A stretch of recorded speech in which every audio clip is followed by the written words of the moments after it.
going on, Houston, Texas? Well, let me tell you something about my day today. This morning, I was trying to find some time to put this video together for you guys to discuss the Laramie Tunsil contract. But then I saw that Laramie would actually have a press conference about that particular contract. So I said, you know what, let me wait for it. Maybe he hints a couple of things that we might not know about the contract, and it'll add more depth to this video. So I go out after the press conference and say, you know what, let me go pick up some lunch for the kids. Went with the kids, went to pick up some lunch. I get back, get on Twitter, and sure enough, what I've been hinting on my videos, O'Brien, the worst thing that can happen to you is O'Brien not mentioning you in any of his plans, and Tashawn Gipson was the common denominator when it came to that. And today the Houston Texans have released Tashawn Gipson after giving him a 3-year deal just last year. I said that I would not be a fan of this move only because, one, you didn't draft a safety. Two, you didn't pick up a safety after you could pick up safeties from the ones that didn't get drafted.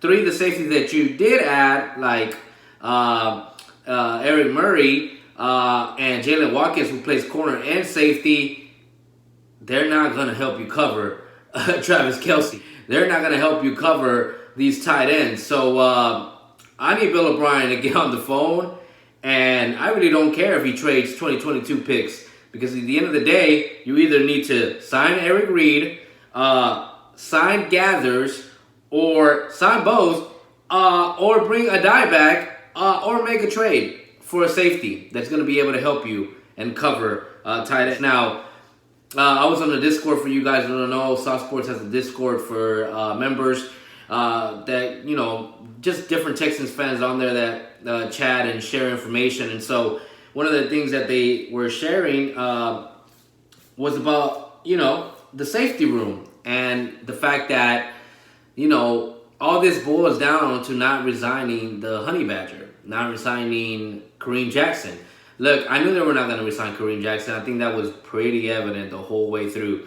But the Honey Badger was pretty surprising. But at the end of the day, you know, besides his attitude and his way of leading guys, when it came to your tight end answer, which always seems to be the question for this secondary, we can't seem to get it answered. So the fact that we didn't draft a safety to help us with that is very disappointing. It's also surprising that we didn't, which only makes me think that maybe they weren't too sure about Tashawn Gipson. Now, he had a back injury, so like I've stated in my previous videos, we don't know the severity of his back injury. Now, some people are hinting that the Bears are out there looking for a safety. So if they go and sign Tashawn Gipson, if Tashawn Gipson gets signed and gets playing time, that means that the Texans just wanted to release him, and tells me that you had no plan going into the draft for your safety room. And you feel confident with what you have, which, well. So, man, more to come with that. We'll definitely see what really happened and why that release occurred. Not giving him a second year. Maybe he was going to take longer to heal. We know J.J. Watt had a back injury. Everybody obviously is different, and their healing process is different.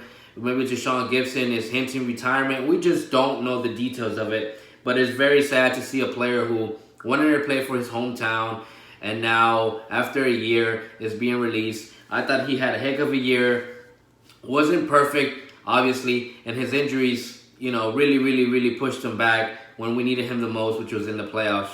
But anyways, man, let's get right to it, man. We're going to talk about the Laramie Tunsil contract. So let's go over his press conference today, man. Let's take a listen here to a few questions that Laramie Tunsil went over. Some of the key points that I will note off of just hearing this press conference was, one, he talks about the excitement he has to be able to enter free agency for a second time, which to me rang a bell. And then the second thing that rang a bell to me was when he was asked about the Texans and his contract. He said, I look forward to spending the next 3 to 4 years with the Houston Texans, as if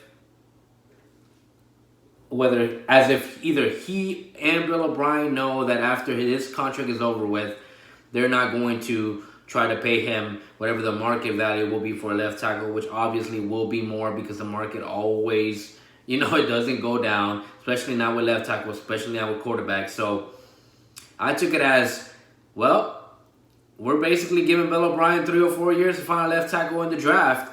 And so in order to do that, that means Bill O'Brien cannot trade another first-round pick, which means next year we don't have a first-round pick, but in 2022 we will. In 2023 we will, as long as he doesn't trade it. And maybe those are the times that you will look to get a left tackle. But as long as you're in the playoffs, you're going to be down there picking for a left tackle. So you'll always have to give up more compensation if you have to move up and get a caliber tackle like you have now with Larry Tunsil, if that is your plan. But anyways, man, let's get into it.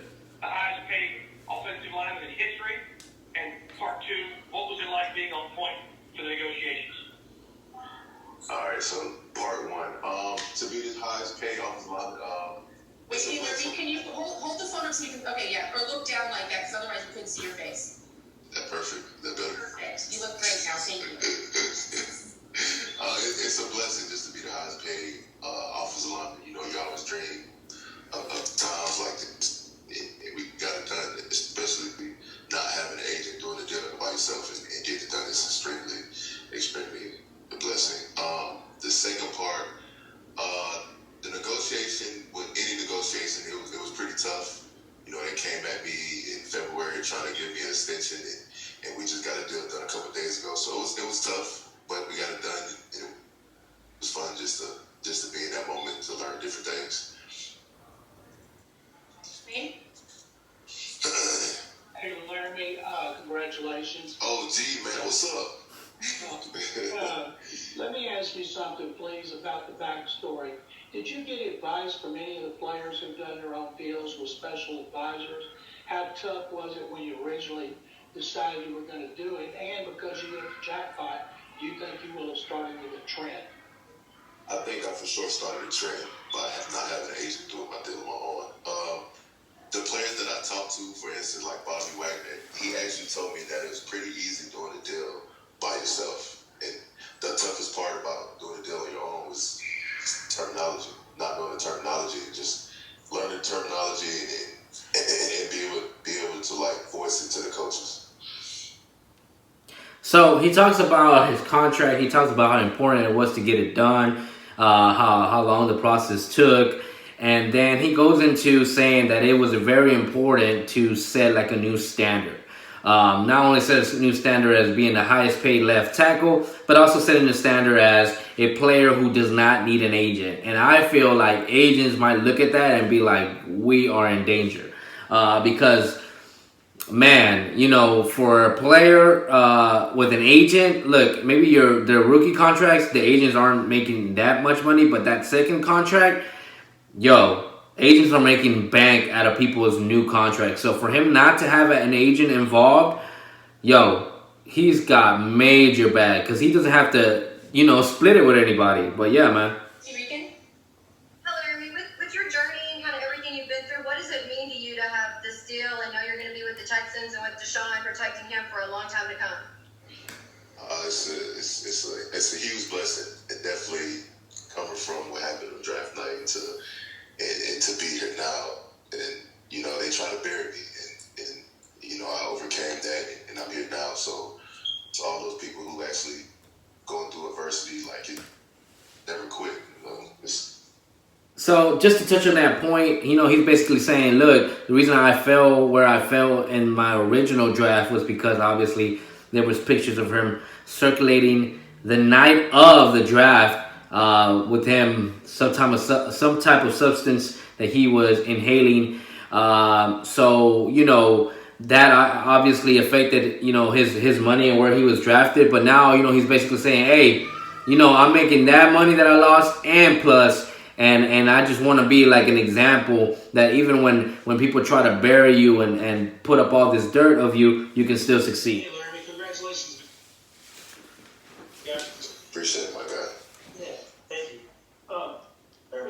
To do this on your own, what was it like negotiating? Bill O'Brien says you're a very honest and upfront negotiator. What was it like doing that deal, in particular with Bill, and the advice you got From your advisors, those guys, and how much they helped and just getting it all done and, like you say, learning as you're doing it. A huge shout out to the advisors that actually helped me through this process. Man, I learned so much from them guys, and just to be able to go back to the coaches and actually like explain to them what I want and what this looked like, it was like I said, a huge blessing. Just to be in this position and negotiate with Billy Young, is what I call him. It was actually fun. You know, him and Jack know exactly what they wanted, and they were being honest, and so was I. So was me and my team, and we got the deal done. So he talks about how honest Billy O, that's what he calls him. That name comes all the way from New England. But him and Jack Easterby were with him and what they wanted.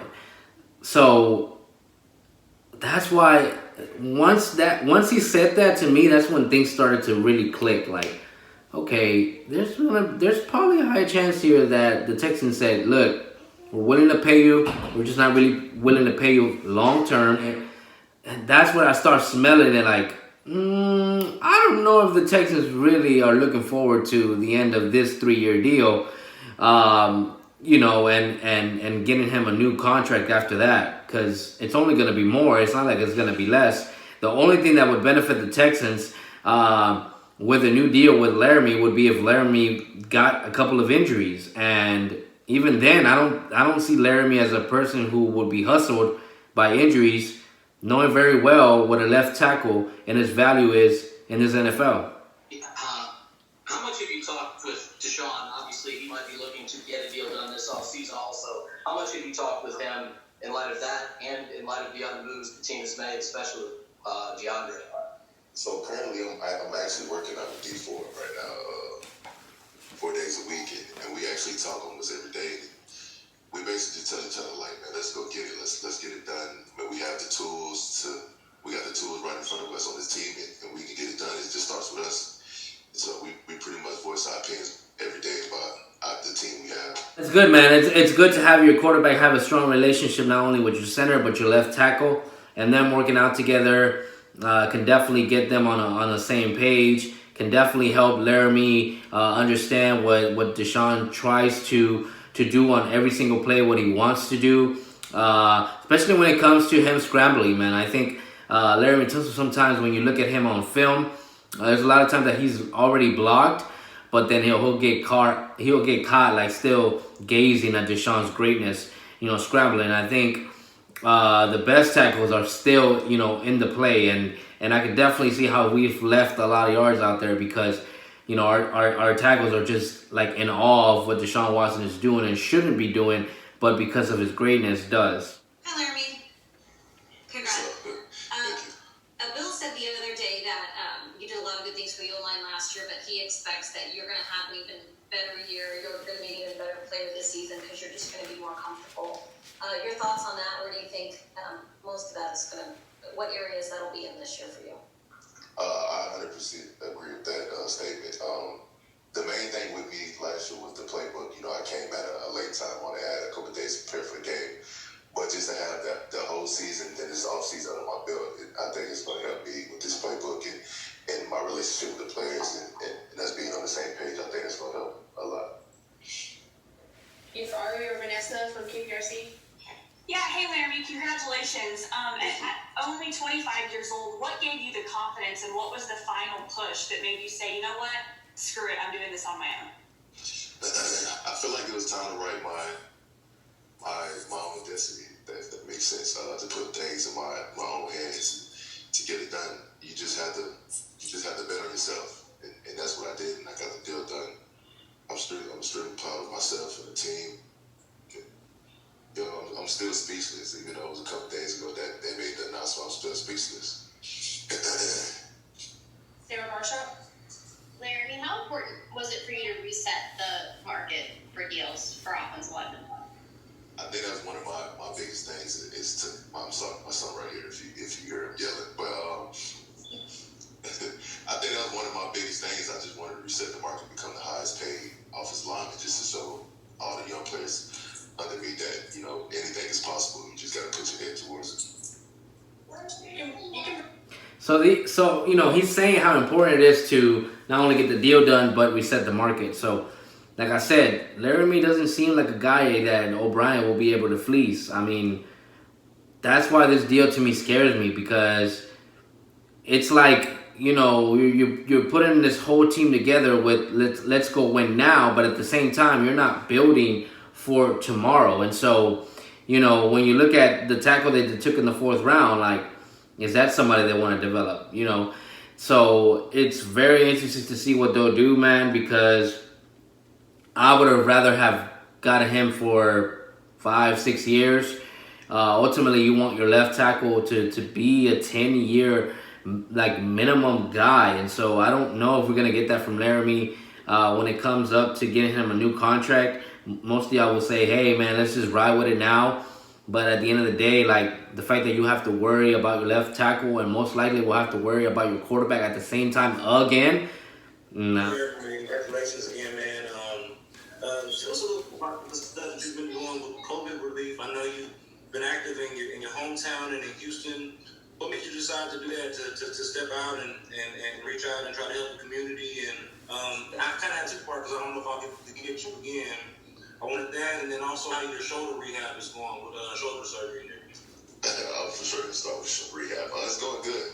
I have my trainer down here. We actually get rehab almost every day, so that's a plus. And I just want to use my platform to give back as much as I can, and hopefully spark the minds of other people to get back in critical times like this. So that was my biggest thing. Hey, Larry, why'd you decide that 3 years was the right length? My God, what's up, man? Why 3 years over 4? Just to give me another opportunity to get into the market. Felt like 3 years is better than 4, just to give me another opportunity to get the free market and just to go from there. I get the free market, the free agency. Yep, I get the free agency around 28, 29. So I feel like that was the best opportunity for me. John McClain? Larry, what do you think about the Hopkins trade? What do you think about the guys coming in, Brandon Cooks, Randall Cobb, and David Johnson? I'm extremely excited that the guys we got coming in, they're all playmakers, and I can't wait to work with them. And we was all hurt from the Hop trade, especially that was one of the guys that actually brought me under his wing when I came in. I was hurt, but that's just a part of the business that we currently work in. You really can't do much about it. See, that's the part that, to me, that's very alarming, because when it came to Hopkins, he might have not had a relationship with O'Brien, but he was the type of player that knew what needed to be done and knew what O'Brien expected and knew what this team needed, and he went out and did it, even including pulling your coach from cursing the fan out. So Laramie here is talking about being excited about the players that they added, being heard about Hopkins, and on top of that, he's talking about how important it was to get a 3-year deal so that he can hit the free market again. A guy who's not done getting paid and maximizing his talent, really, in the football field. And look, at the end of the day, everyone's going to do what's best for your family. But I'm just saying, from a Texans point organization, man, we definitely got to hustle, man, because at the end of the day, we could be right back where we were a couple years ago with no left tackle in the next 3 to 4 years. I mean, it's a horrible place to be, and you gotta draft a replacement, or you're gonna be in trouble. Hey, Larry, when you think about being a contract like this, it's as if a generational wealth. You can do so much. What are some things that you hope to do with that? Maybe not specific, financial things, but just things you hope to do for your family, for your community going forward with this kind of life-changing contract. My biggest thing for me was just to have my kids be set for life, and I think we did that, and we're not done yet. We got a lot of football ahead of us, in my opinion. Our achieving one goal. Let's keep moving. Herman? Larry, could you share with us maybe some of the interesting comments you got after the deal became public from maybe a couple of your teammates, maybe some of your friends from around the NFL? I just say everybody was shocked that I did a deal like that by myself. Like, I don't know why everybody was shocked, but I was getting a lot of positive things from my teammates and players around the league. And hopefully, like I said, that sparked the minds of somebody else that they can do the deal on their own and not have an agent. Okay,